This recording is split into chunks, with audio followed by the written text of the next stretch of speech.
How's it going, everybody? Welcome to McCoy Culture Live Episode 1. We have a lot to talk about when it comes to Fantastic Four, Doctor Doom, Peacemaker, and even a little bit of Together. That movie I saw last night I thought was an interesting take of a film. But joining me today, of course, is my good friend Marcos. Thank you for tuning in, man. It's been a minute since we talked. How have you been, brother? Yeah, man, it's been a good minute. We talked backstage like the last time we did something like this with two other people.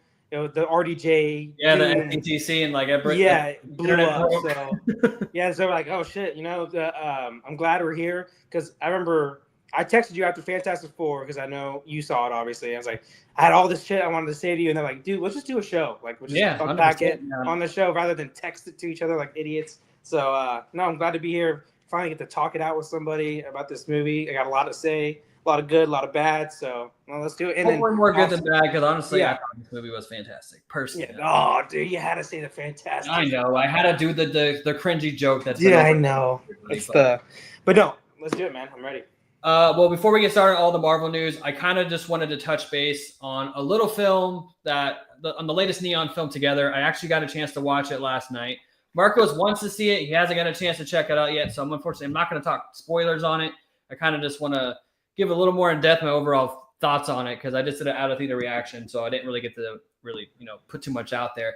But if you are a body horror film, if you like things like A24 films or obviously Neon film, this is for you. This movie really was weird. It started out really strong and it has the whole meaning, like the meaning behind all the body horror. Basically, how when some people get in a relationship, they're bonded to that person. They can't like function without them. They kind of lose themselves. They don't know who they are, and it becomes like kind of toxic. And sometimes like you're with somebody just because you're comfortable, like you've been together for years. And so it's and they kind of take that concept of it and combine it with body horror. And the way they do it is just weird. Of course, Dave Franco is great, and I forget the actress's name, but that's actually his wife. I found out on my way to the movie. Yeah, Alison Brie. I didn't realize they were married, so that made it even cooler. But like it starts out, they kind of keep the body horror like very mild throughout the film. It's here and there, but then that last like 15, 20 minutes, man, they just roll with it. They just go completely left field. They push the gas and they go from 0 to 10, and it just ends up in a spot that I was not expecting it to be. But it definitely was a very interesting film, to say the least. What is drawing you to the film? I know you haven't seen it yet, but what makes you want to go see it, since I know you really want to go watch it? I just think the premise, the trailer was really good. The first one that came out, like how they clipped it, obviously, the music behind it, like, how like it looked fast paced, like the trailer, obviously. I like both actors, Dave Franco and then Alison Brie, and it was cool that they're husband and wife. I didn't know that really they were going that way with it, but I love when horror movies do take aspects of like real life stuff and like morph it into the like the horror aspect, like what's called It Follows did that with like teenage high school like unprotected sex. Basically they did that, and then like once you have sex, you kind of it transfers over to the next person. So I love when horror movies do that. So I'm excited about it for that reason. No, it's really good. Like I said, caught me in. It just takes that like codependency aspect, because not every relationship is like that, but there are a lot of relationships where it's like it's you either love each other too much to where you can't survive without each other or function without each other, or it's the opposite. You guys are comfortable and you don't know how to just rip the Band-Aid off and move on. Then you look back on those type of relationships like, man, I wasted too much time. I did that, and you did stuff that you never do usually, but you did it for that person because you thought you loved them in a toxic way or something like that. So yeah, man, we all been in those relationships, honestly. So it's good that they're doing that, like they're tying it in, like you said, with the horror aspect, the body horror. So I can't wait to see it, man. And the body horror, I can compare it to, have you ever seen the film called The Substance? No, I have not. Who's in it? Well, that's another body horror film that pretty much ties into like, how a bunch of Hollywood people, they get like plastic surgery and stuff, and they try to they feel like they have to stay beautiful to stay relevant and whatnot. Yeah, they take that concept and combine it with body horror. This movie isn't exactly on the level because The Substance is just grotesque. Like, it's just disgusting. My fiance and I watched that, and she refuses to ever watch. She was actually mad at the end of the movie. She's like, "Why did I waste my time watching this?" So it doesn't take the grotesque to that level. But again, it's hard to really talk about without spoiling it. So we'll have to talk more about it later whenever you actually get a chance to see the film. But for anybody that's very curious about this film, and it just came out. It came out yesterday or the day prior. It came out like 2 days ago. So I definitely recommend you checking out this film. It's like I said, if you like body horror and you like those little hidden messages and into films that kind of touch on real world problems, this is definitely for you. It's an art film. I'll say that. Like if you're an art film, this is definitely for you. But that being said, guys, let us know down below in the comments how you feel about the movie Together. Have you seen it? Have you not seen it? I want to hear from you guys. Let us know down below. Wait, quick question though. Is it a good first date movie or no? There was a lot of couples. We'll say that. That's what I was saying. That's all I was saying. I went by myself because my fiance, she just got home from work, so she was Yeah. too tired. Because I went down like 10 o'clock last night, so she was too tired to go. But every aisle, it was like a couple, me, couple. Everybody was snuggled up in blankets. So couples. Based off that, it's definitely a date night movie. Okay, so like there, yeah, okay, yeah. I was thinking about taking a person there. That's why. So, I didn't know if it would be too grotesque or something like that, but no, it's definitely a date night movie. There we go. Okay. Take them. Awesome. It'll be a fun time. All right, guys. With that down, let's go and talk about this. Peacemaker Season 2, the trailer just dropped. Of course, James Gunn started off his new DC Universe Superman, which I did not get a chance to do a live about that, but I did post a full review and out of theater reaction for it.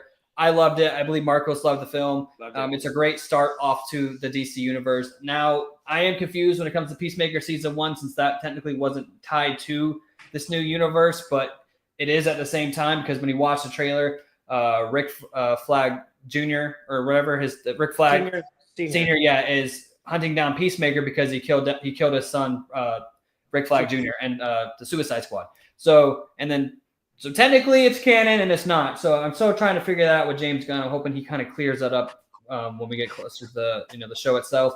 But they really touch base on the interdimensional stuff. It's the typical Peacemaker humor that we all love with Eagly and like his whole crew, and he's pretty much depressed with his life. He's not happy with how it's going. He feels like everybody hates him, so he opens up a portal from his dad's basement and he goes to another universe where it's a parallel universe to his, but it's the exact opposite. Everybody loves him. He has the girl he wants, and he kind of just takes over that Peacemaker's life, and then eventually they butt heads in the dimension. They start fighting, but it looks like a really fun time.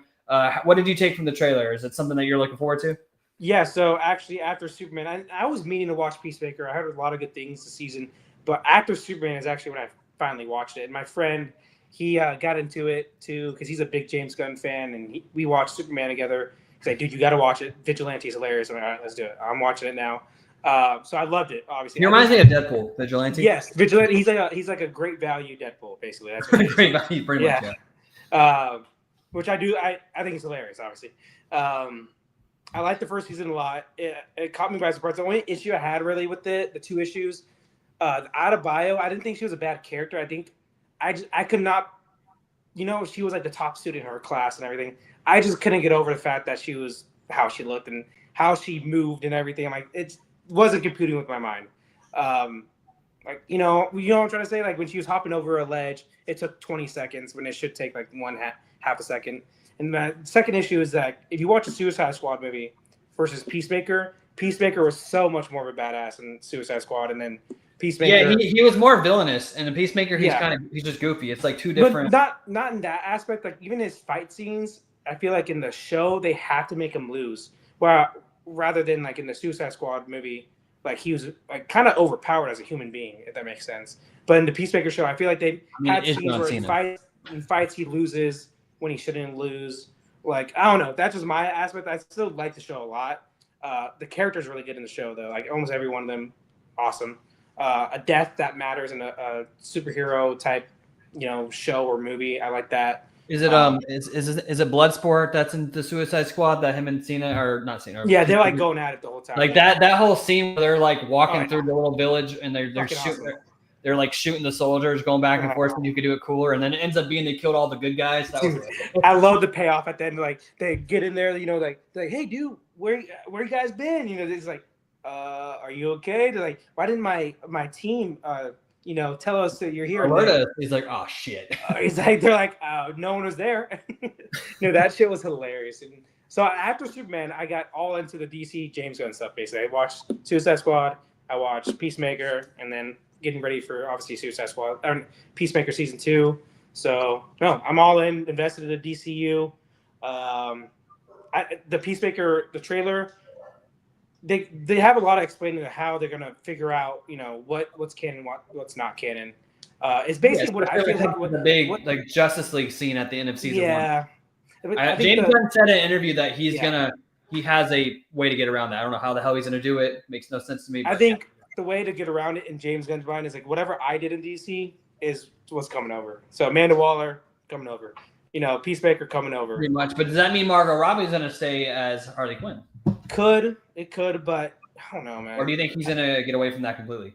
I think he might because first off, she's getting older. That's one thing. I think she's a great Margot Robbie. She can do that for another. I'm not saying I'm not saying looks wise. I'm just saying, does she want to still do it? Like with her age, does she want to start doing more? Like look at The Rock. The Rock's doing A24 movies. Like some actresses and actors, like they kind of go away from the big blockbusters.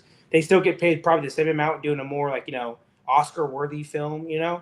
So some actors and actresses, they start doing that. But if she wants to still do, Harley Quinn, I don't think James Gunn would say no. Like I don't know. Yeah, I don't see why he would. Bloodsport, I hope he's in. Like he was. I believe that's already been confirmed that he's staying. Oh yeah, he was dope. That's definitely needed right there. Yeah. So like I said, basically everything that James Gunn brought to DC before the whole merge. I mean the whole new universe. I think is going to be transferred over. So I think that's the way he's going to get around it. I don't know how he's going to do it, but he's going to do something. But now, the big I'm still is, pumped for it though. Do we think Superman's going to appear in this movie, or not in this movie? This show? Oh my god! If he does, it's like a 2-second clip, probably. Because there was that interview when they were doing press for Superman, and I don't know if you follow Brandon Davis, but he asked James Gunn when are we going to see Superman again, and he's like, you're going to see Superman 2 in a few years, but you'll see the character before that. And there's only obviously Supergirl. Peacemaker that's coming out right now. Supergirl comes out next year. Yeah, and then we have Lanterns, so it could really be any of them. But do you think, I think Supergirl will probably be the first, where he's actually in something, if that makes sense. I think if he's in Peacemaker, he might do a flyby scene, and like Peacemaker looks up and like, what a douchebag or some shit like that. Like something quick like that. If they did do something with them, I can't see him like legitimately being in the show. For even a scene, it'll be something very quick. Maybe if fucking what's his name, David. Yeah, if he wants to do it, like they're not going to do it now. Yeah, but like if anything, if he does show up in Peacemaker, it'll be like a 2-second scene, him flying maybe. But definitely Supergirl, I can 100% see him like being basically like the ending scene, like how Supergirl was in his movie, like something like that, like where they meet up with each other, or actually like pretty involved in the movie. I don't know, so we'll see. Just calls him a bitch and runs off screen. yeah. He goes to Red Sun planet, like gets all fucked up or something. I don't know, but yeah, that scene was great. That one scene sold me on her. Oh, me too. So it makes sense, like because like James Gunn kind of said it too, but it's not a huge spoiler. But like she actually grew up in Krypton, in the comics and everything. Yeah, like she lived there for years. She's in a super futuristic universe or planet. And then she obviously, gets basically ice capsuled, and then she wakes up, and then in a completely a planet that's completely behind on technology and everything, and then obviously everybody she knew died. So she's going through a lot of trauma that Superman didn't have to go through. He only hears about it that his planet blew up. That's all he knows. And obviously, I guess he needs to become the master of the human planet. So I don't know. Yeah, that's the one thing I didn't like about the Superman movie, but. I don't know, man. I think I'm excited for Supergirl. Like you said, that one scene really captured it. Told me on her. So maybe we'll see Supergirl and Peacemaker. I don't know. Maybe.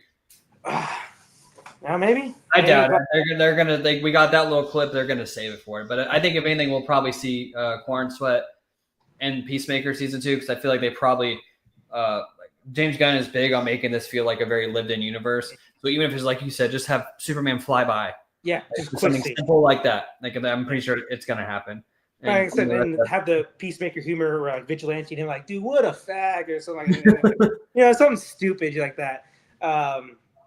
Yeah, and then also they have what's his name? They have Hawkgirl in it, and then they showed oh my gosh, Guy Gardner. Green Lantern. Yeah, they were interviewing him. Yeah, so like you said, he's trying to really keep it like a live universe. But he also said he doesn't want to make it like, which I think Marvel had an issue with a lot of their stuff. They and like even Feige said it felt like homework after a while, you know. So I think he's gonna do little cameos that are like kind of like good little Easter eggs, but they're not gonna really mean a lot to the whole universe, you Yeah. know. Speaking Which is of I think good. Yeah.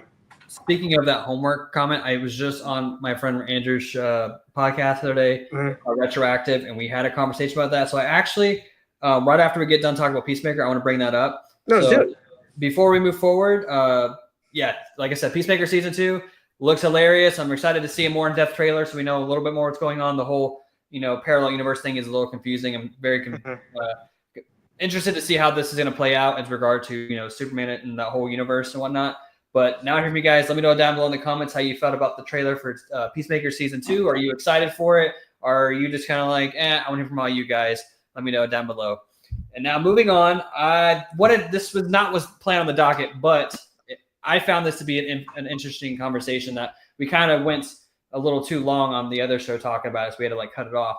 But it was the whole concept of things starting to feel like homework, because I feel like that's being talked about a lot. Like, you have to watch this show and this movie and this show to understand the one movie. But I don't really feel like that's actually true, because a big issue a lot of people have had with the MCU post Endgame is that nobody, up until we got the announcement at SDCC last year, nobody knew the direction of it. Nothing was connecting. It was just all little standalone things.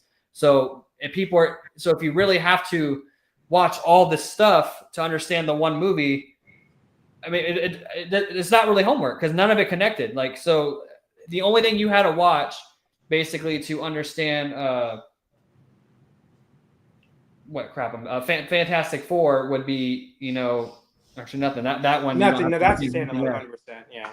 But let's just say the only thing you would have to watch to understand Doctor Strange Multiverse of Madness is WandaVision, or and then the only real show thing you have to watch to understand any multiversal stuff is Loki. Well, it's not like you have to watch every single thing to understand the latest MCU property. And when it comes to Thunderbolts, all you had to watch was 2 shows. So that's a lot. You got to think about it. That's a lot of. That's 10 episodes, 8 to 10 episodes. I was about to bring the Thunderbolts up, because you literally had movies, TV shows, and multiple TV shows and movies, just to know who these characters were. Obviously, no one. If you just went in there blind, you would not have known the. Oh my gosh, I'm blanking out on his name. Kurt Russell's son. Oh my god.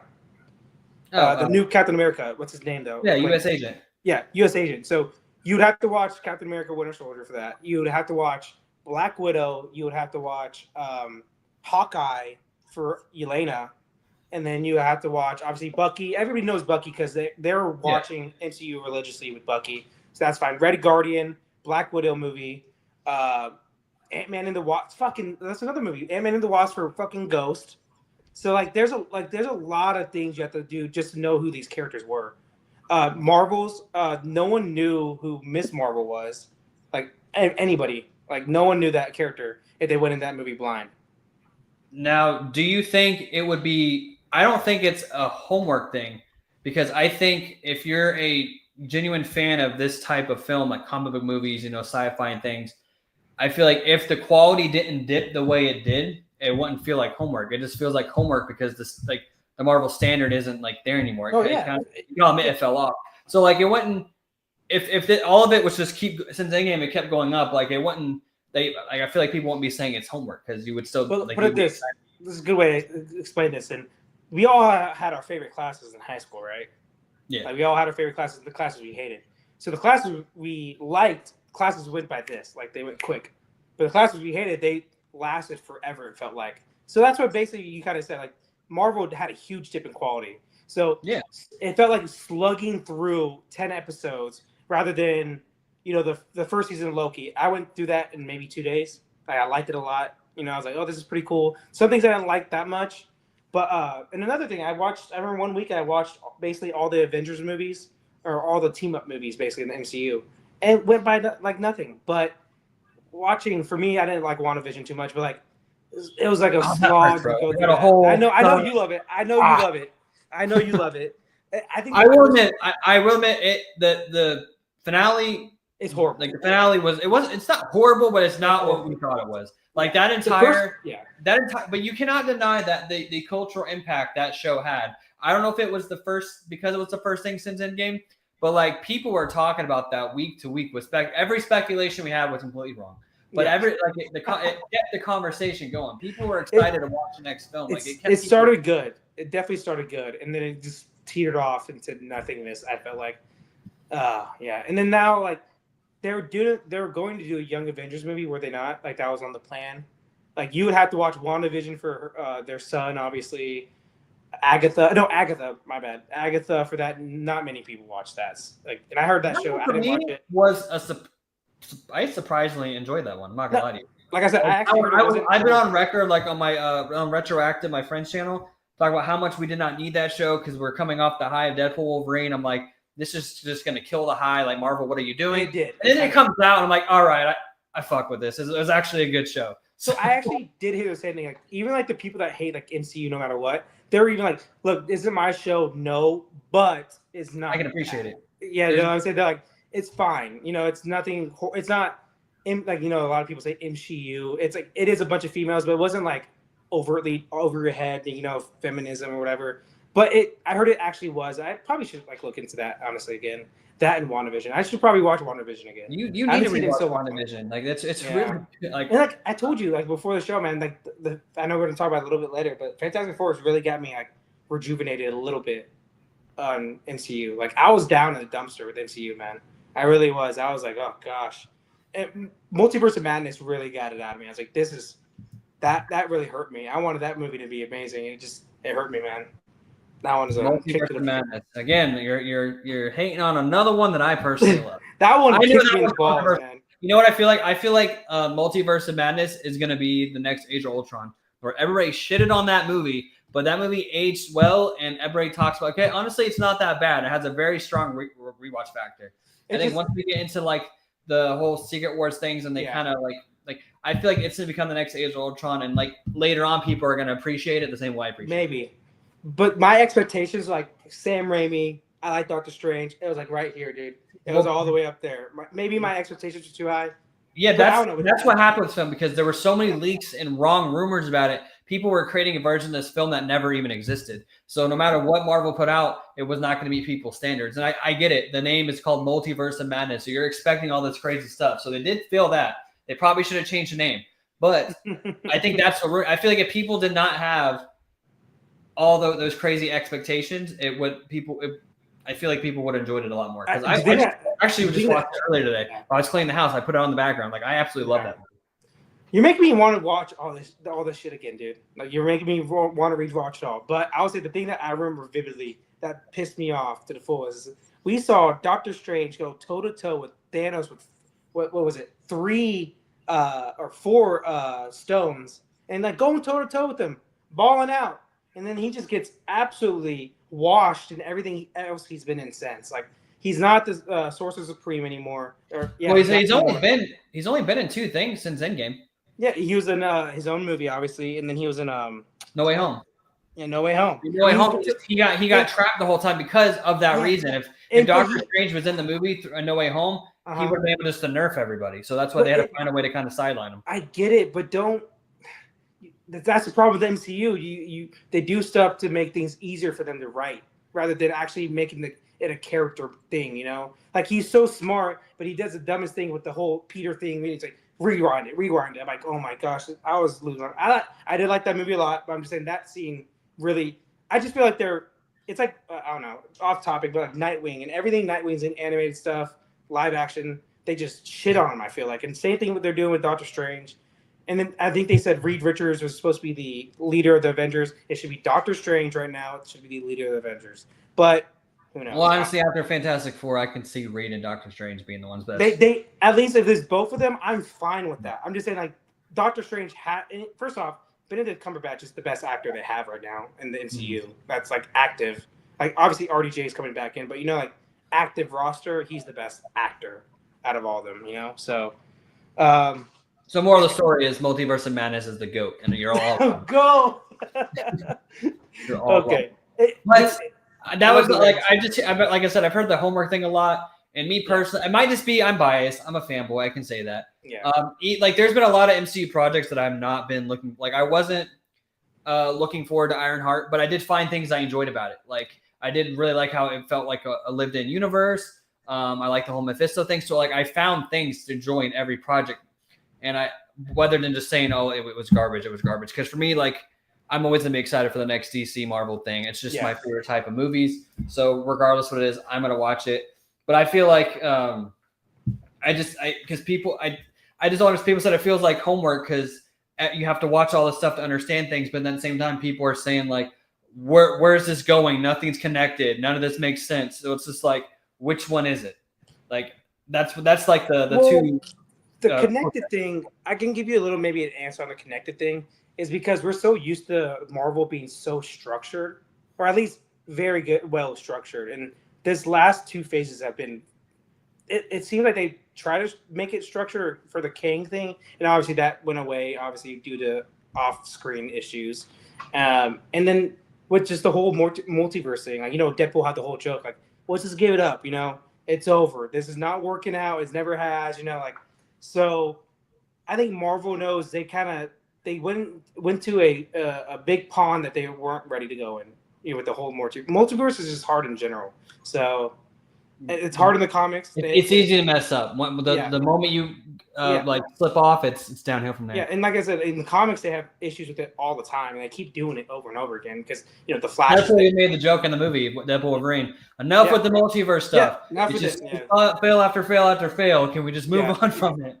That's basically what I feel like Marvel knows now. Like, we messed up. Like, there's a lot of things that even if it was a good project, like in your mind, like Multiverse of Madness.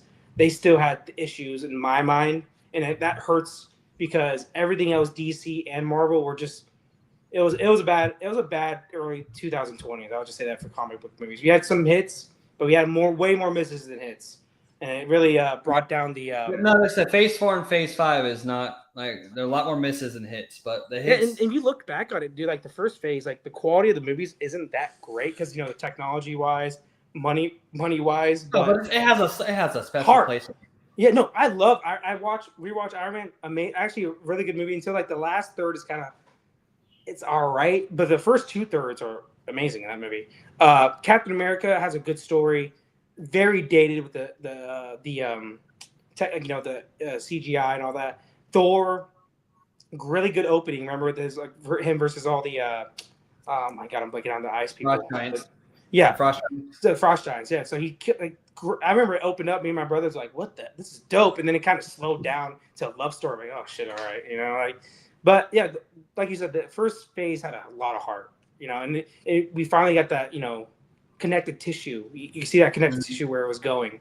That's why I feel like with 4 and 5, there's no connected tissue, and if that's what I'm saying. Like, so how can it be homework if nothing connects? Because watch. But like I said, it's still kind of homework because you have to kind of watch it. Well, yeah, because like it's still like, well, no, like some of it connects, but like people make it seem like it all connects, or I don't know. I'm confusing myself now, but like I've heard both arguments where it's like maybe the stuff that there's not a lot of connection, like you're saying, but the stuff that is supposed to connect to other things is connecting horribly, meaning like it's badly done, horribly written.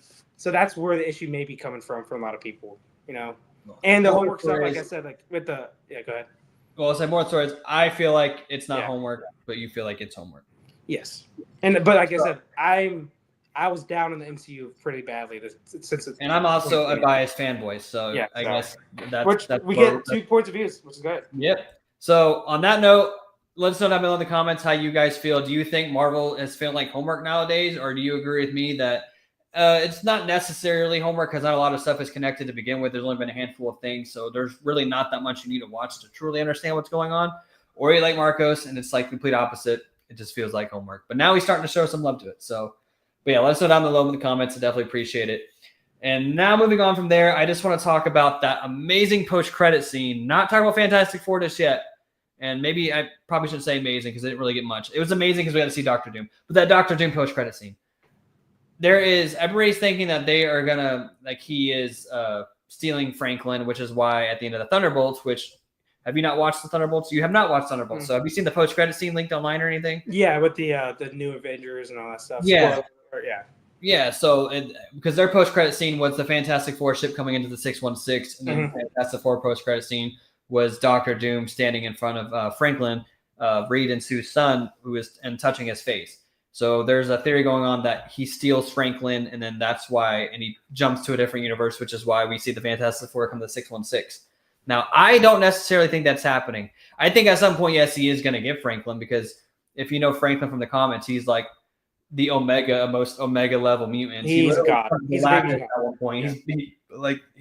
He's literally too OP and overpowered. Marvel really overdid it when it came to this character.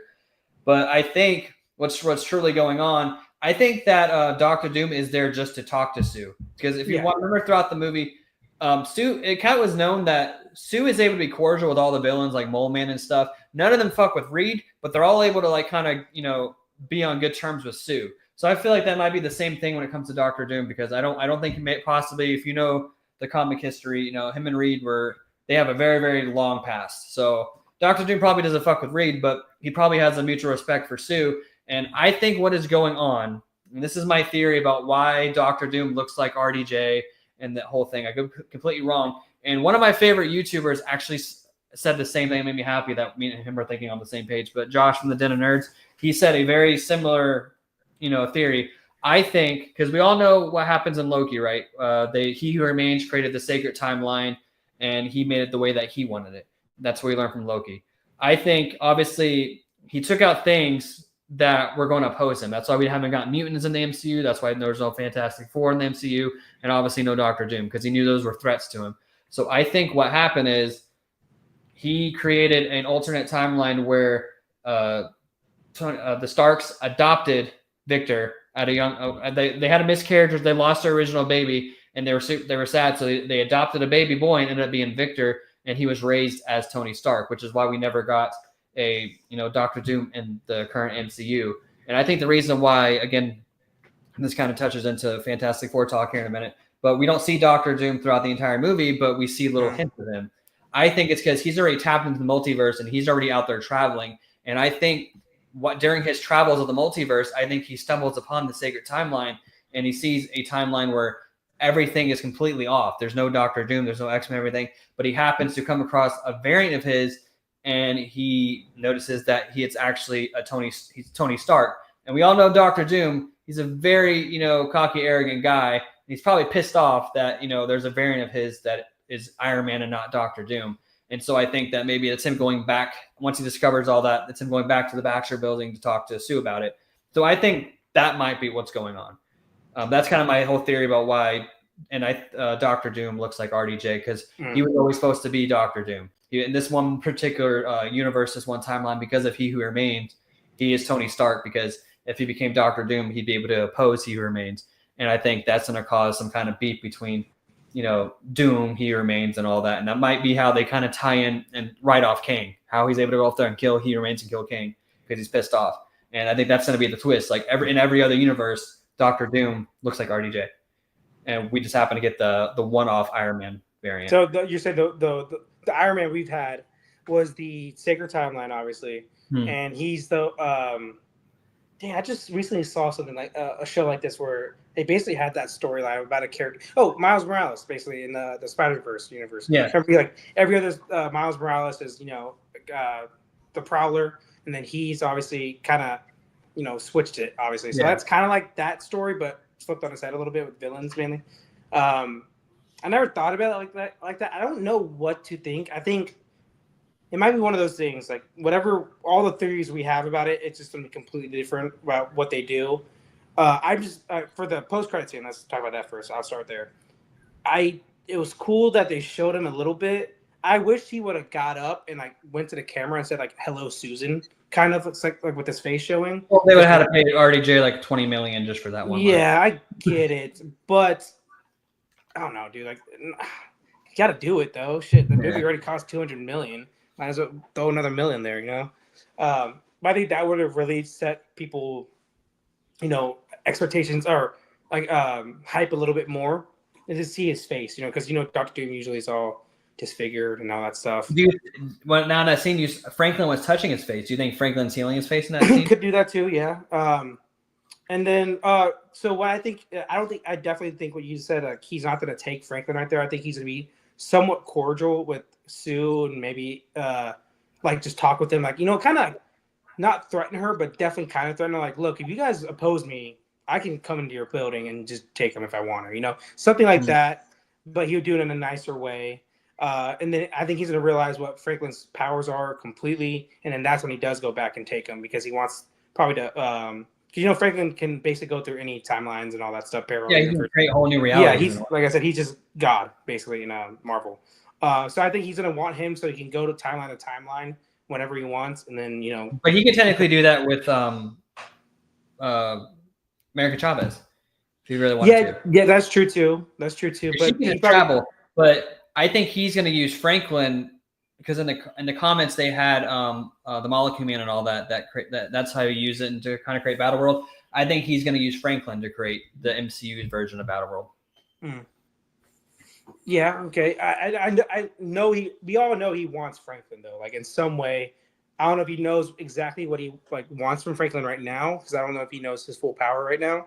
But I think when he finds out what his powers are, he's gonna want them. But and I think that's definitely how obviously the Fantastic Four ships and that post end credit scene. I think they're Doom's in the timeline already, and then the Fantastic Four are trying to get Franklin and everybody back. I think at some point he does get Franklin, but I think that particular scene's not that like scene. A misdirection.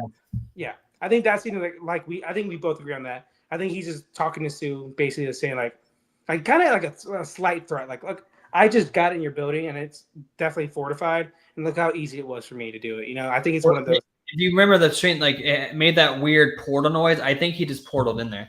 Yeah, it could be, yeah. But like in Multiverse of Madness, when Reed Richards is introduced and he comes out of that portal, that's Doctor Doom technology. He got that from Doctor Doom. Gotcha. And but they're kind of in the past, but they're actually kind of in the future with technology because of Reed and Doctor Doom, obviously in that universe, like that Fantastic Four universe. Because if you look at like how it looks compared to the 616, the Sacred Timeline, it looks way more futuristic, but with like old they're definitely more advanced. Yeah, that's what I'm saying. Because it's basically because of Reed and Doctor Doom, probably. Like those two guys are just way ahead of everybody else scientifically. But no, it'll be cool what they do. See what they do. I don't know about cool, but I don't know. I still don't know what they're gonna do with RDJ. Like how they're gonna fit it in. For me, it felt super desperate. Like the whole Marvel Doom versus Stark. I mean, Stark as Doom or RDJ as Doom. I don't know. I felt like it was a desperate move from MCU because they just had to get their star back, and then they're bringing Chris Evans back, obviously as well. They said. So supposedly the Doctor Doom thing was already in the works like 2 years ago, like even before Quantumania. Like they were having talks it. And if you remember, before RDJ auditioned for Iron Man, he originally auditioned to be the Doctor Doom in the original Fantastic Four movie. He did? I didn't know that. That's the role he wanted. Like he's wanted to play Doctor Doom. That's why I think if they go the route where I'm thinking they're going, that'll be a good way to tie in a bunch of MCU lore. It'll give us it'll make us look at the older movies differently. So that'll be cool as well. And it makes sense. It makes it add to the story. Honestly, the way you're saying it, that theory, it does make the Tony Stark we knew more important too. Like because he was the only one that kind of girl. Yeah. If you remember that scene in Endgame when he's in the elevator with his dad. And he said, "Oh, my wife's expecting." He looks confused. Like, okay, like so maybe in that moment we thought, "Oh, he's pregnant with me," but also they could be like, "Oh, he was confused because that doesn't line up with his actual birthday." So maybe that could be like the baby that she was pregnant with. Then, unfortunately, didn't make it. The Starks were desperate for a child, so they adopt a little boy from Latveria who was originally supposed to be Victor Von Doom, but he's now Tony Stark. Gotcha. I see. It's not a horrible. Actually, there's some merit to it, I think, in it. Like I said, I think it does. It is a cool way to make that ours Tony Stark the best. Like the only one that really survived and was different and actually changed the whole universe because obviously he sacrifices multiple times. I like that aspect of it. We'll see though. That's all I can say about the Doom thing. I just don't know how they're going to do it. They obviously have a plan. They have a plan, but that's not like they're geniuses. They're a lot smarter than me. They'll come up with a plan. Yeah. But that's the only logical thing I can think of. That makes the most sense. Like He Who Remains created a timeline without a Doctor Doom by turning him into an Iron Man variant, so that way he wouldn't have somebody like Doom oppose him. Just the same ways why there's no X-Men or anything like that, and obviously that's gonna piss off Doom. Now, do you think that because there's a debate for that too? I think it's not obvious, but for me it was obvious for me. But do you believe that the Doom that we're gonna follow in Avengers Doomsday is the Doom from 828, the Fantastic Four universe? Yeah, I think they obviously kind of set him up with the post-credit scene. Yeah, I think it's gonna be him there. I think that's gonna be the one. There's like very little buildup for any other Doom to be part of it, or some other timeline. So that's another thing I have an issue with Doomsday so far, is that I feel like there's no buildup to a big whole collective movie. So that's why I feel like they dropped the ball just a little bit in this post-credit scene, because I feel like they should have gave us a little more dialogue. That's why I said something, because the road to Doomsday, like, we haven't really gotten much. Captain America's post-credit scene was just the leader telling him, because of his calculations, there's other worlds or something. So that was kind of bland. And then we got the Thunderbolts, was actually really good. It showed that at that time in the future in the MCU, that they're a little more futuristic, so they're aware of interdimensional, like, that's why the computer said interdimensional ship coming through, because so they probably already aware of the multiverse at that time. And then we saw the Fantastic Four. So I think with this one, it either should have been a continuation of that Thunderbolts post-credit scene, or an actual full-on Doctor Doom more reveal. And then we have Spider-Man Brand New Day, which is the next thing that's before. I'm sad about that. So that way, I think that one has to have something. I know that movie is said to be kind of grounded, but I think that post-credit scene has to be heavy Doom, because like you said, there isn't that much build-up for it. But we could obviously say the same thing about Thanos, because we really look back on it. We didn't get much Thanos. We got 2 post-credit scenes and a scene from him in Guardians of the Galaxy. Mm-hmm. That was it. But it was we still had characters that talked about him, and Gamora and my gosh, why am I blanking out all these names? Nebula. They always talk about father. They talked about him, but it was in that same movie. So we got the post-credit scene from Avengers, the post-credit scene from Age of Ultron, where he's like, "Fine, I'll do it myself." And then we got the scene in Guardians of the Galaxy, and then obviously his daughter's talking about him. And then Guardians of the Galaxy 2, he was a big topic as well. And then I guess Thor had that vision in Age of Ultron. So and Age of Ultron, you said Tony Stark had the vision? No, Thor did, when he goes into the cave and it shows the vision of the Infinity Stones. And Stark saw the invasion, the Chitauri invasion, coming back to Earth. So that could have been anything. I thought he saw like the whole Thanos killing all the people. It didn't really show Thanos in it. It just showed all the dead Avengers on like the moon, it looked like, and then the Chitauri army was going towards Earth. Well, I think Stark knew it was Thanos, because remember in the what's it called, Endgame, he went to Cap. It was like, I told you this was going to happen. Like, I knew he was coming. I want to. So like they implied that he knew it was, So there's still a lot of Thanos, build up. Yeah. I feel like compared to, I feel like zero with Doom so far. Like you said, Spider-Man definitely could have a big. It needs to. It's the last film up until then, because the only things we have between now and Spider-Man Brand New Day is we have some animated stuff, and then we have Wonder Man. And I doubt Wonder Man's going to tie into. I forgot about that. Holy shit. Yeah. Like I said, I'm going to watch it, but I'm hoping it's a pleasant surprise like Agatha. But we don't got anything else before then. So, like, it really has to be some strong buildup. Like something, even if the movie itself is very, just a Spider-Man-centric story, which I know a lot of people want. And then the post-credit scene just has to be big. That's just me personally.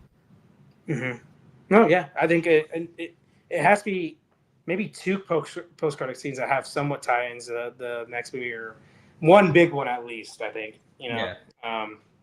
Just if they go in with zero build-up, very little build-up, people are just gonna be confused more than anything. I feel like, or it's gonna be a super long movie, and then people might not enjoy the first third of it because it'll be a lot of explaining what's going on, rather than a movie. Doomsday is the big movie is Secret Wars. Doomsday is pretty much gonna be a Doom-centric movie, so I think we're gonna get a lot of backstory. I think we're gonna get a lot of Doom focused in that movie.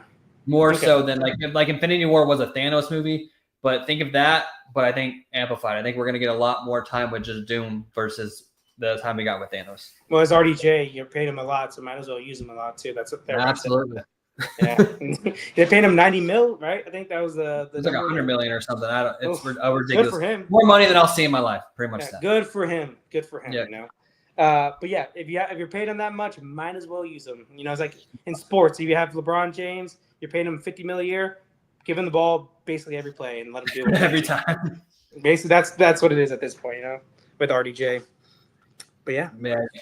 But yeah, guys, with that down, let me know how you feel about my Doctor Doom theory. Do you think that's the way they're going to go with it, why he looks like Tony Stark? And do you agree that they need to really start amping up this build up to Doctor Doom? I wonder from you guys down below in the comments. I appreciate you guys as always. Let us know how you feel about my theory. All right, moving on to our final topic of the night. That is going to be, of course, a spoiler review for Fantastic Four First Steps. If you have yet to see the film, go ahead and back out now. We won't be mad at you. Just come back and watch the replay, or I will be making a clip of every topic that we talked about tonight, so you can check us out then. But you've been warned. This is full spoilers, and I'm actually going to let Marcos lead this one. How did you feel about Fantastic Four First Steps? Let us know everything you liked about it and everything you hated about it. So I grade movies pretty hard, and I gave this a 7.8 out of 10. But I did really enjoy this movie. There's a lot to like. So the first 2/3 of the movie I thought were really, really good. Like if it stayed with that same quality, I feel like writing wise, for like the last third for the first two, it would have been a very high 8s probably for me, maybe a low 9. But it just kind of teetered off at the end. The end fight scene just wasn't my jam. But the first 2/3, I loved how they introduced the characters. First off, I've really enjoyed that, how they did it with that TV show kind of aspect. My gosh, the score, the theme, I love that song. Like I played it stuck in my head all the time. Dude, it's stuck in my head. Like I'm doing do. You know, like I'm doing that all day. So I love the score. I love the beginning, how they introduced the characters. I like the characters in general. Sue Storm, Vanessa Kirby, I liked her a lot. Ben, I cannot say his name, but Evan you know, yeah, Ben, yeah, huge name. I'm not gonna mess it up. He did a good job. I'm a stickler to. I like the Thing having that roughly voice, you know, like that kind of New York accent. Johnny Storm is one of my favorite characters of all time in Marvel. I liked what they did with him. So I liked how they didn't just make him a playboy dummy. They actually made him a playboy that was smart, because he actually is very smart. He's an astronaut. Like he's one of the smartest people, not the smartest people in the universe, but he's a very smart person. You know, like yeah, he's definitely way not smarter than average. Yeah, not just what Chris Evans portrayed him as. yeah, and that's not Chris Evans' fault. He just was written with 2000, writing at the time for superhero movies. I liked how they did that with him. Like he actually was a real character with like legit abilities outside of saying "flame on." Which he never said "flame on" in the entire movie. By that the way, was weird. I think he should have said it right when he was flying to Galactus. Like well, that was the clobbering time moment. Yeah, basically, like like a big like if he really wants to go like get hotter or faster, he has to say like kind of like a something like that. That would have been cool. Like every other time he gets up and does it, that's fine. But like a real big moment for him, like to get hotter and faster. If he says like "flame on," that actually gets him going faster. That would have been cool. Like dude, that scene though in the beginning of the movie of the movie with the montage where he pretty much sucks in all the fire.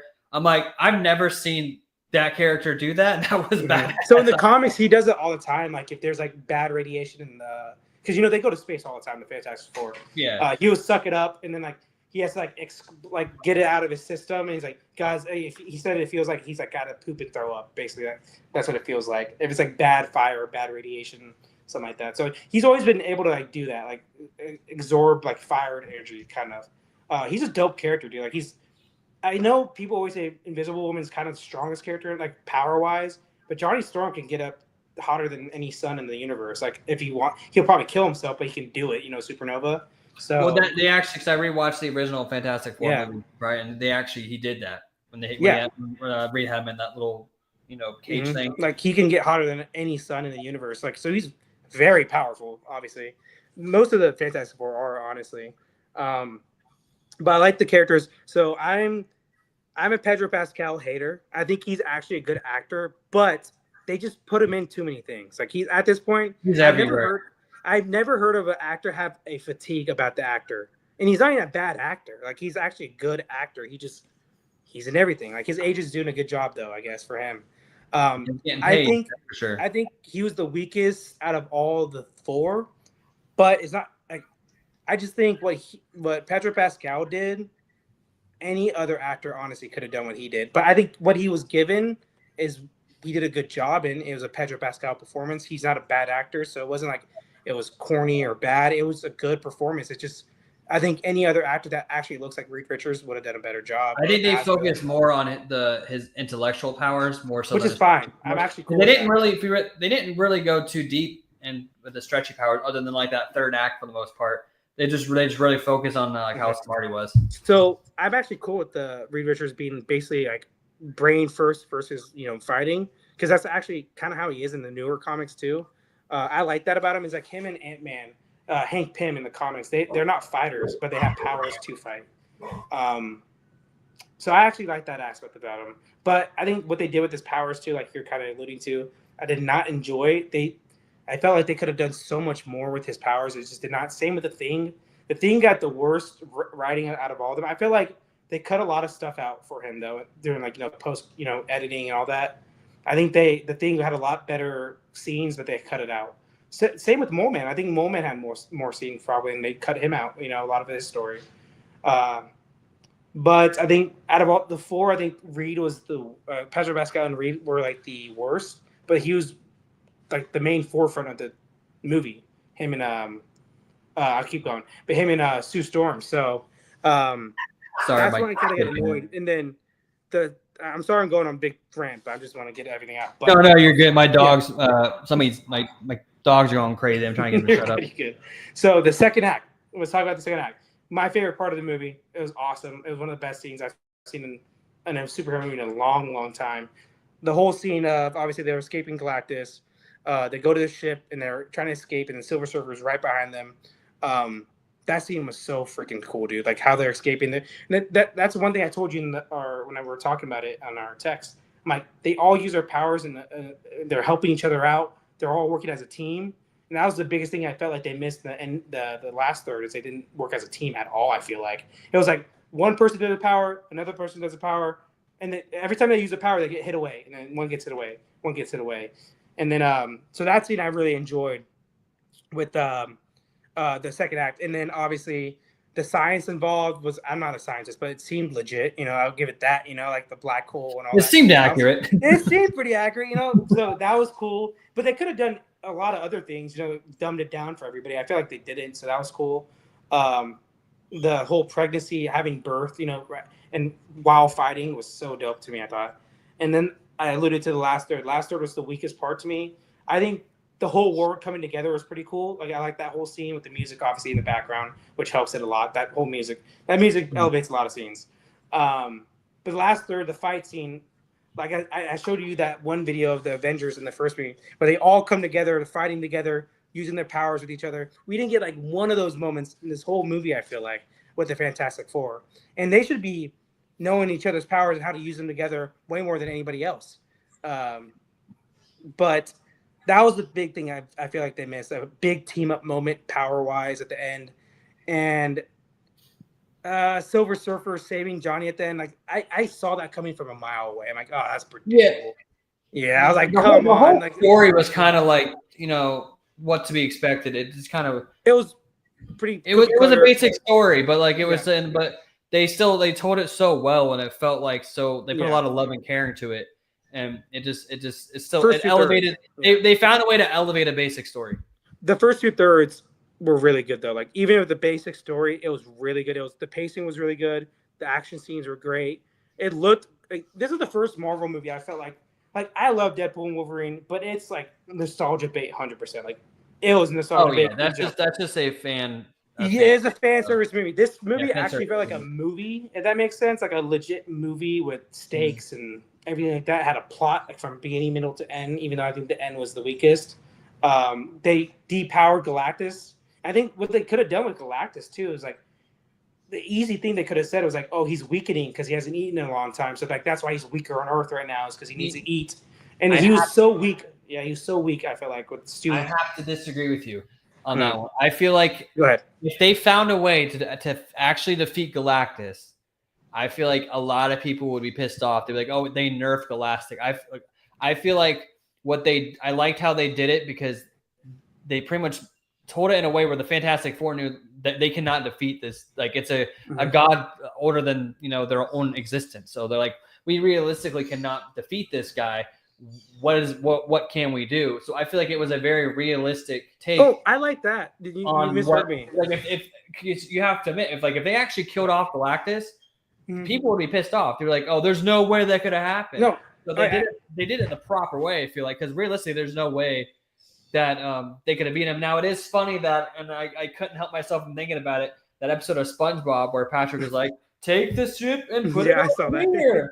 Like that's all I could think about. Granted, it was a very basic plan, but realistically, what are you gonna do against Galactus at that point?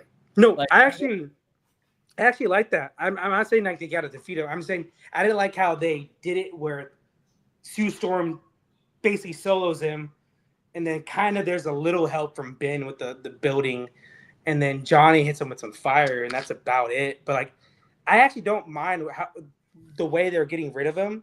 I had an issue with how the team. It wasn't teamwork really. It was just one person.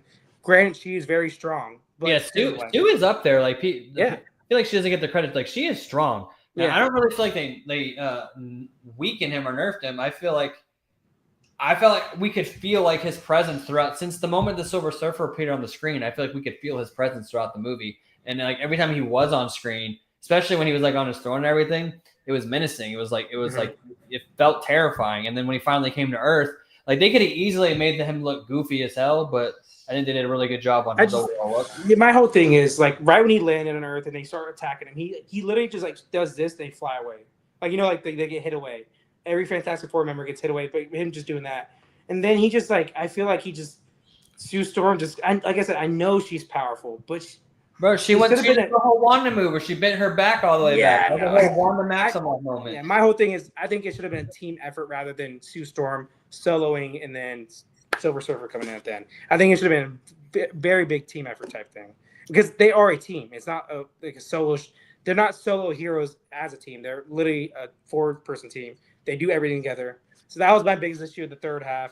The last third, and then Silver Surfer should have been Norrin, but it is what it is at this point. I like that they actually acknowledged that they're in the middle of a city, so they had to account for the casualties. Oh, that's true too. Plan.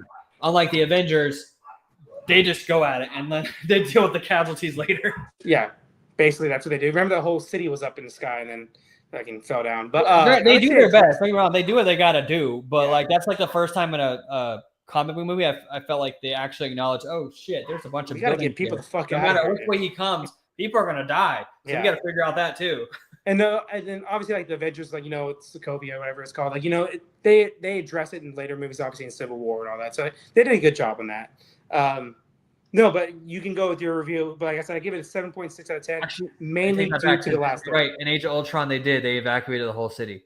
Let's try it. I was thinking more so of the first Avengers movie. Like that was. That Battle of New York. Yeah, gotcha. Yeah, but in the second movie, it was like a late second, like everybody get the hell out, like let's do our best. People still died though. That was the whole premise of Civil War mainly was that the Avengers came there, they saved the day, but they let a lot of people die too because Yeah, that's the whole why the Sokovia Accords happened.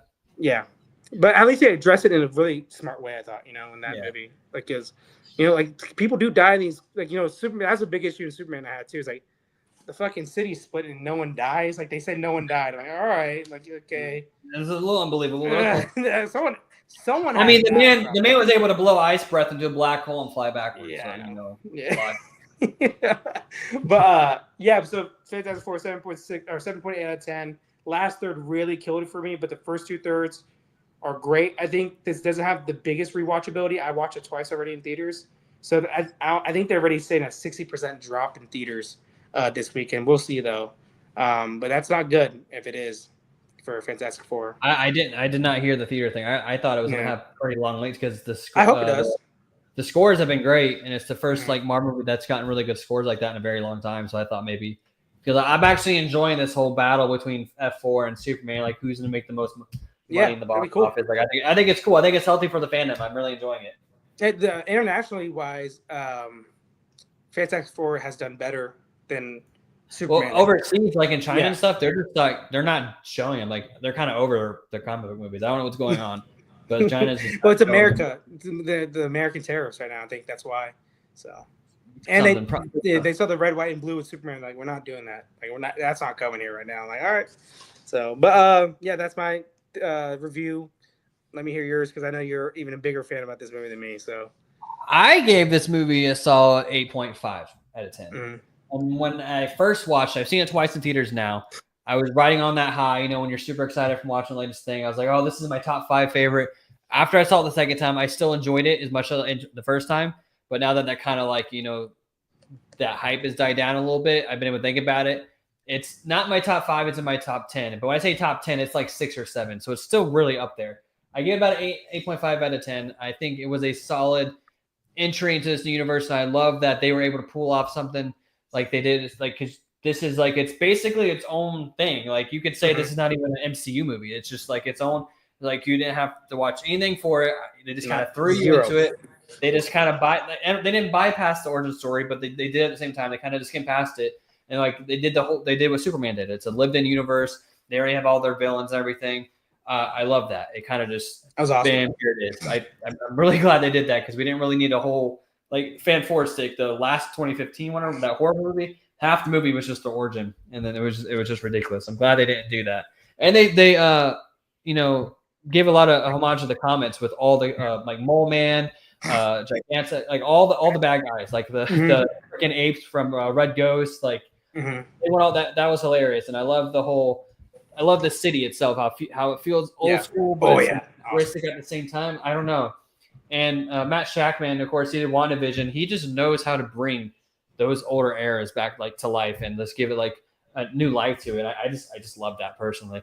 And we are hearing things that from what I'm hearing, the reason why they remodeled the Baxter building, obviously it got kind of destroyed by Galactus, but it's bigger now because we're going to have a scene with a bunch of Avengers there. So apparently we're going to be going back to this universe. I know leading up to this movie, we thought that their universe was going to be destroyed, and that's why they were coming into the 616. But everybody thought that. I have a feeling because you know how like after Secret Wars, it's going to be like a whole little soft reboot thing, or more like a soft reset. I feel like the soft reset universe, the foundation is going to be from the 828 universe. Because that's where Doctor Doom's from. If Doctor Doom's going to reset everything, he might as well reset it based off his own universe. That's just my theory. But back on Fantastic Four. Yeah, it was a really good movie. Like I said, I disagree with you on the Galactus thing. I don't think they nerfed him. I think I will say I don't think they nerfed him because I felt his presence throughout the movie. But that final battle, he didn't have like any dialogue with them. He was pretty much just walking the whole time. Yeah. And then it was like Godzilla, basically. That's what it felt like. Godzilla. Yeah, like just walking. So that was kind of like anticlimactic, but at the same time, like I don't really know realistically what else they could have done besides trying to trick him and put him in a portal to send him somewhere else. Because there's no way they could beat him. And like I said, if they did find a way to beat him, people would be upset because they would nerf Galactus. But like I kind of said real quick though, like they could have easily, because I felt like they did nerf it. They could have easily explained it with like, he's getting weaker right now because he hasn't eaten in a long time. So that's why he needs to eat Earth real quick, but get Franklin. So it made like a time thing with them. So like that's why they could have made a quick scene with his ship talking to him, or like Silver Surfer talking to him, like he's getting weaker right now because he hasn't eaten in a long time. Yeah. This and that. He needs to eat. So he's weaker. So that's why he's trying to hurry up and get Franklin and get back to his ship and try to eat Earth. So like they could have easily done that, but I don't think the writers knew that he looked weak in those scenes. I think they just thought it was a normal scene, like a normal fighting scene. I don't think he looked weak. I think he just looked overpowered. Like that's why he was just walking to the, like, yeah, he could have done more than just walk, but like everything they did to him didn't phase, other than Sue for the most part, nothing phased him. He just like walked right through them.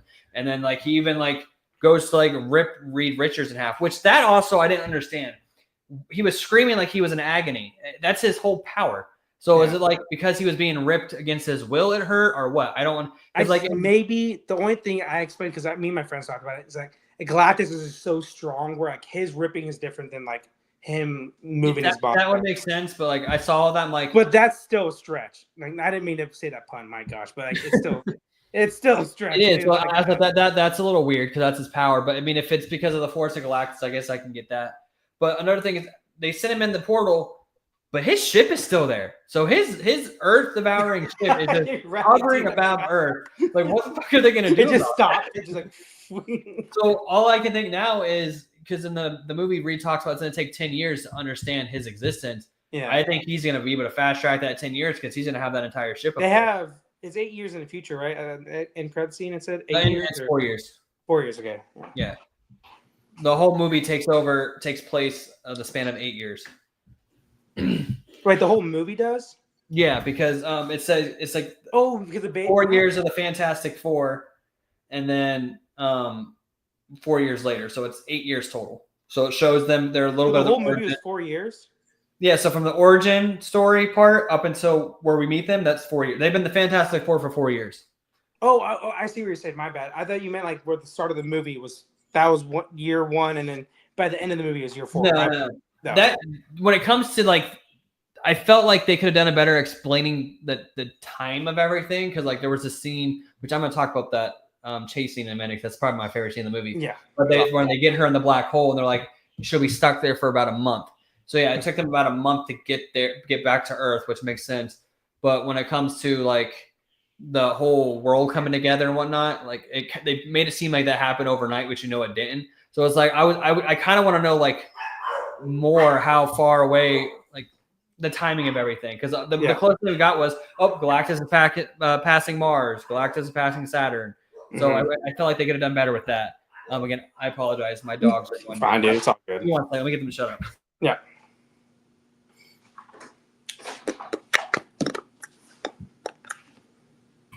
I love my dogs. I love them too. Trust me, I love them too. But yeah, I feel like they could have done better explaining, the timing, like the time difference of everything. But I gotta say, because we're on that talk about that scene, that space scene is probably the most visually like beautiful thing I've ever seen the MCU make. One of my all-time favorite movies is Interstellar. So it really felt like Marvel met Interstellar. The way they did the black holes, that literally looked like this, like the same way that Christopher Nolan will do it. So like I immediately got giddy with that scene, and it looked so cool when Shia LaBeouf was literally surfing on a black hole and like it was just visually like some of the best stuff we've seen in the MCU. And the fact that they made Sue Storm give birth to Franklin while they're being chased by Shia LaBeouf, and while they're like right by a black hole, which is like, I don't know, I just thought that was awesome. Like that was like literally my favorite. That was easily my favorite scene of the movie itself, and how they trick her, and then the whole scene where she's getting sucked into the black hole and she kind of like separates. Like, no, yeah. Like I can't think of a better space scene in Marvel other than that, because that looked like in other movies like Infinity War and stuff. It felt like a comic book space. That looked like real space from like actual like space movies. Yeah. So it looked different than the space from other movies. Like Thor, I love the realistic take on it. Yeah, it's like Thor: Love and Thunder and Guardians of the Galaxy. Very colorful spaces, like bright greens, bright reds out of nowhere, bright yellows. That one was like you said, like it looked like Jupiter, like it looked like Saturn right there, So I get what you're saying. I like that scene a lot, dude. It's one of my favorite scenes in a long time for Marvel, honestly. I know a lot of people were upset that they went with Shia LaBeouf, but I think Julia Gardner did a fantastic job. It's not her fault. She did a good job for what she was given. Like she did I've seen she's been coming up with that new movie Weapons with Josh Brolin, that new horror movie. I'm really excited. I want to see that so bad, dude. I want to see. But like she absolutely killed it when she first came on screen, and then she was like, "I herald his beginning, I herald your end." Like she was scary, man. When she first came to Earth, like there was something like eerie about her, and like she was, and I felt like they did a really good job with like the CGI. I was really nervous when it came to Silver Surfer, I thought they were going to botch the CGI, but they did a really good job on her. So I think it's hilarious that Johnny thought they had a moment because he can see himself in her face, which is very condescending that he likes this chick. He was like looking in the mirror basically. He's like, "Oh, I'm in love," but that whole thing was funny. Like they had a moment. I think she did a great job. I know people wanted Norman Rad, but I think for what we got, Shia LaBeouf, I think they're saving him for the soft reset. I think we'll get him. I think we just got her for this movie that way. But they did say Galactus is coming back, and then she went to the other realm with them, so she's gonna come back. So that's the thing. Like that's where they kind of screwed themselves. Like it should have been Norman, because it would have been him in the future. Usually Galactus when they get to her, because it was just. They're still in the same universe. He just put her on the opposite side of the galaxy. Yeah. So it'll take Galactus a long time to get there, especially without a ship. But he could easily get pissed off and just kill her. He could. We'll see. She actually did a sacrifice. Yeah, like she actually sacrificed. When they got there, like he's like, nah, and he kills her, and he looks for a new Herald, But and then yeah, it's but my we whole get thing about her, the actress did a good job with what she was given. It's not her fault. It's really just Marvel. Marvel was in a phase right when they started that movie where they were doing the more female uh, character swaps and everything. Like that was a thing, obviously. Like same with the Ironheart. There's like half the characters are not female in that show, and there are female in the show. So Marvel was in a different headspace when they started beginning Fantastic Four. It should just been Norman. It wasn't her fault. Her line, she did a good job. I think the CGI though, I before I got on the show, I'm like, I gotta rewatch scenes of what's his name, Doug Jones as Silver Surfer. That's a CGI from like 2007, I think that movie was in, yeah. and it actually like. I think it's as good as the one we just saw, or like the one we just saw is a little bit better. It's not like much better. If that Yeah, makes sense. there's not It's much. not like There's not much more you can do with it, but it's also very easy to botch and make it look. Yeah, really you can easily. And I was botch it. nervous about the hair. They made the hair look cool. Yeah, so that's what I was saying. Though, like the Doug Jones old Fantastic Four from the early 2000s, it looked as good as this new one, or the new one looked just a tad bit better, which kind of is a little bit disappointing. Like you said, there's not. I don't know what else they could do, but like that's their department though. They got to figure it out to make it look better. Like we never thought we would probably see MCU movie with what we saw like with the space scene, but they did obviously a good job. So they obviously have the ability to do a better job, I think, than what they gave us with the Silver Surfer look. But like I said, it wasn't her fault. She did a good job with what she was given with. It should have been the OG Silver Surfer. That's what we want. We want OG stuff right now. Obviously, like with Superman, we want OG Superman. We want OG Fantastic Four. That's what we got with these characters. So they should have just kept it the OG. In my opinion, it wasn't her fault though. I can see your point. Yeah. Like I said, I think we're going to get him in the future for the soft reset. And I hope so. For this particular movie, I think she did a great job. And I'm actually a big. I was introduced to her in Ozark, which that's a fantastic show if you haven't seen that before. Mm-hmm. She was one of those characters that I actually hated at first because she's like kind of annoying, but then as the show progresses, you really feel for her. But I think Shia LaBeouf did great. I wouldn't mind seeing her again.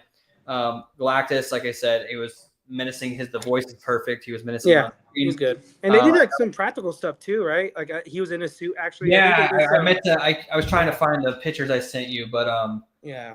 Actually, I sent you the picture of it. Like it was actual, not all CGI. He was wearing a practical suit, which I thought was awesome. And he was. So I think what they did was kind of like what they did with Star Wars stuff back in the day, where they had like miniatures, and he's normal size, obviously, but like they had like miniatures, and he was probably walking through. Yeah, he was saying that they use like a lot of bright lights to make him look bigger and stuff. Like the way they do it, it's literally magic how they do this stuff. But I'm a big fan of how they did Galactus.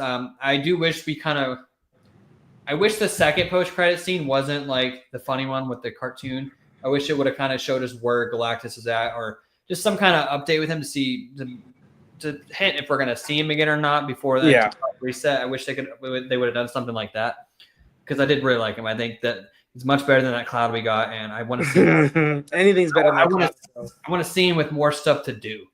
Like I want to see him as a end of the world of catastrophic event, which he was in this movie, but something where all the Avengers and all the Marvel characters come together to take him on. Like I want to see something like that. But I think he did really good. When it comes to the actual Fantastic Four themselves, like I said, when it comes to Pedro, I think Pedro Pascal did a great job as Reed.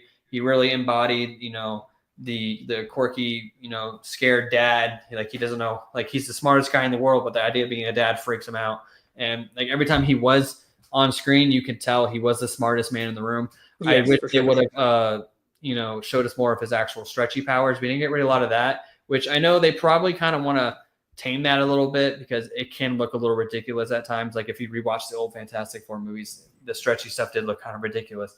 But I wish they kind of would a little more. Kind of is ridiculous though. Like in the comics, he does look ridiculous what he does. Honestly. I know, but like from comics to I get it. It's like that can make Fantastic Four turn it together with like body horror. If they like it can get really weird. So I can see why they want to dial it down a little bit, but I wish we just got like a little bit more of it. I think Joseph Quinn did a fantastic job as Johnny Storm. I met him at MegaCon last year. Nice. He was super nice. My son's a huge Stranger Things fan. Eddie's his favorite character, so he got to for them.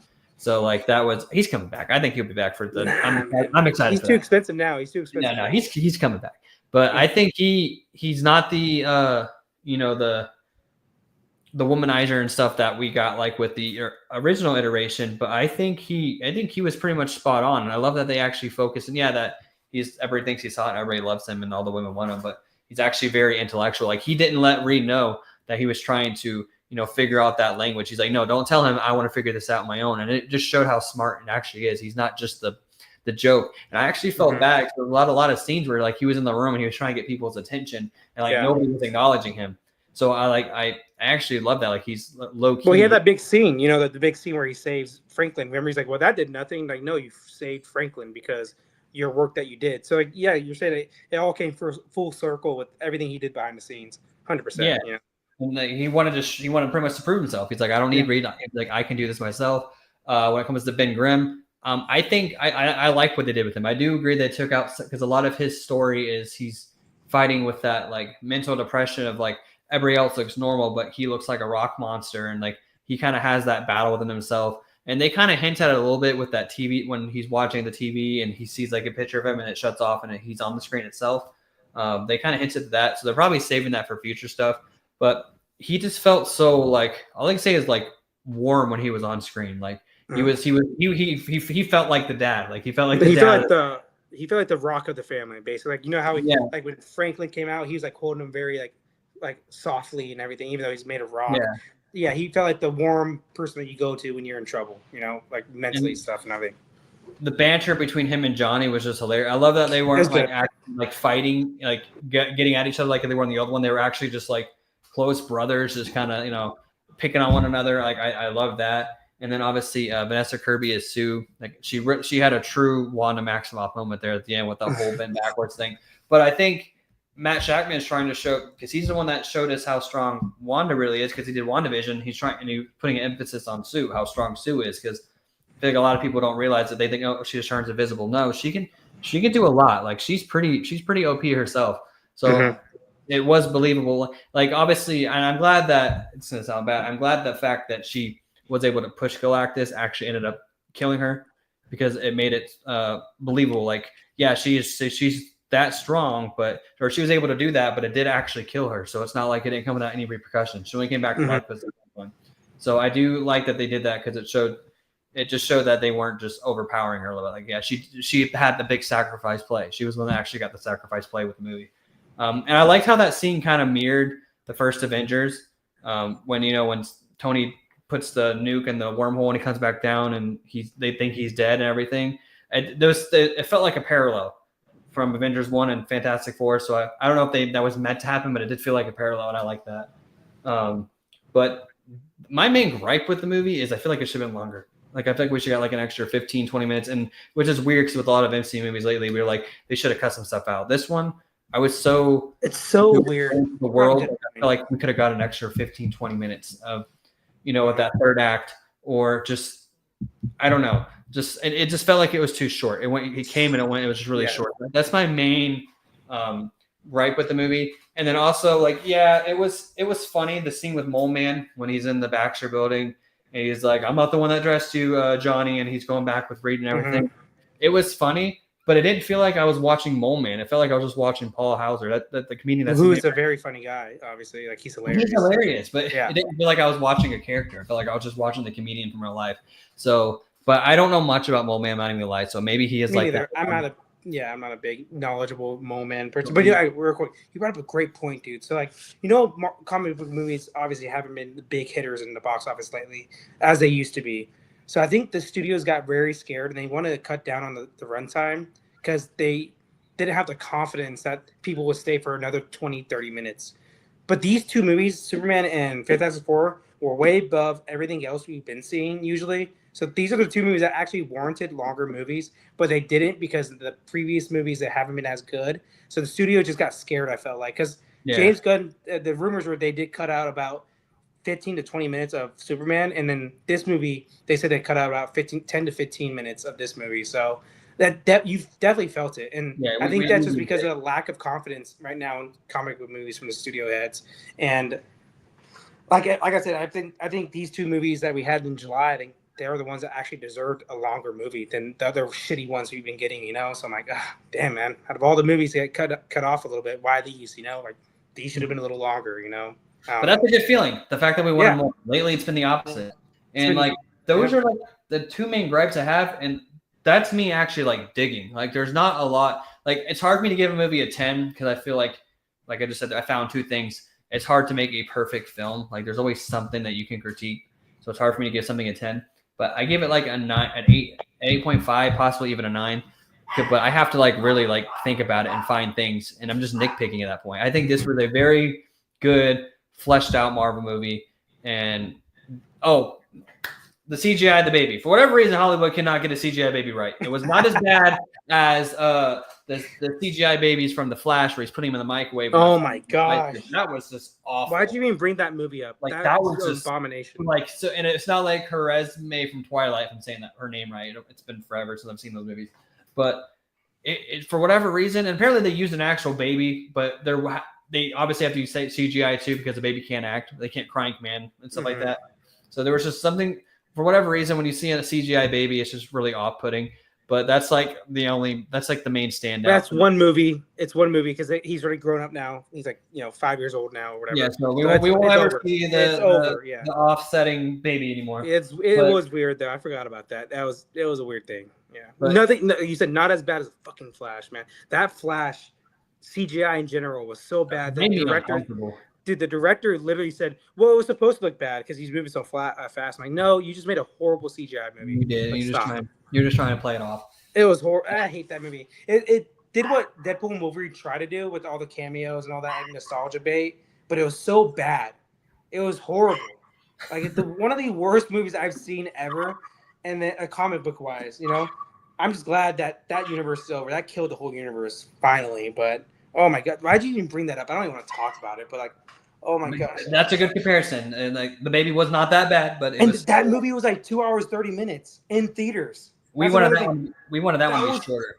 Oh my, we want that at most 145, like that was 2 hours, like 25 minutes or something like that. Well, it was a slog. I almost walked out.